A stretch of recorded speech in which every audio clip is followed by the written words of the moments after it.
We are tracking breaking news out of Frisco, Colorado. A Flight for Life helicopter crashes right after takeoff. And within the last 90 minutes, we learned the pilot died and a flight paramedic and flight nurse were injured. That fiery crash happened in a parking lot right outside St. Anthony's Summit Medical Center. 7 News reporter Jennifer Kovaleski is live on scene right now. And Jen, investigators still trying to figure out what caused this crash. And right now, they don't know what went wrong. They don't even know at what point the helicopter crashed as it was taking off. Investigators with the FAA and NTSB, I'm told, are on their way here to begin investigating exactly what went wrong. Now, I want to show you that the crash happened somewhere in the vicinity behind me, right by the medical center. And there's some photos, Lake Dillon Fire and Rescue. These are very dramatic images that I also want to show you that show just how fiery this crash was.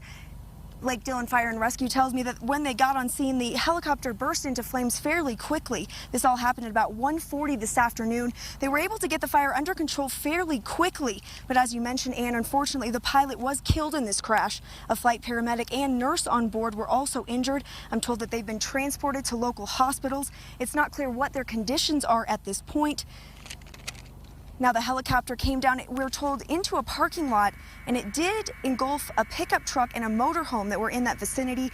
No one else was injured, and there were no patients on board the helicopter.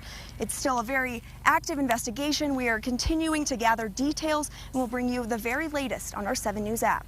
We're live in Frisco tonight. Jennifer Kovaleski, 7 News. Thanks, Jen. And I talked to a witness right after that crash happened. Kurt Weinkunat is from Castle Rock. He's in Frisco on vacation with his family. And he tells me he heard that helicopter lift and he was watching it through the trees when it went down. And it started spiraling, kind of spinning. And the next thing, kind of watched it. It didn't really gain any altitude, maybe 100 feet. I don't know really, but it's not very high. And saw it spin and saw it go down. And we didn't see anything for a bit, and we're like, holy cow, what was that? Holy cow. And we're like, okay. And then we saw the big cloud of smoke come up.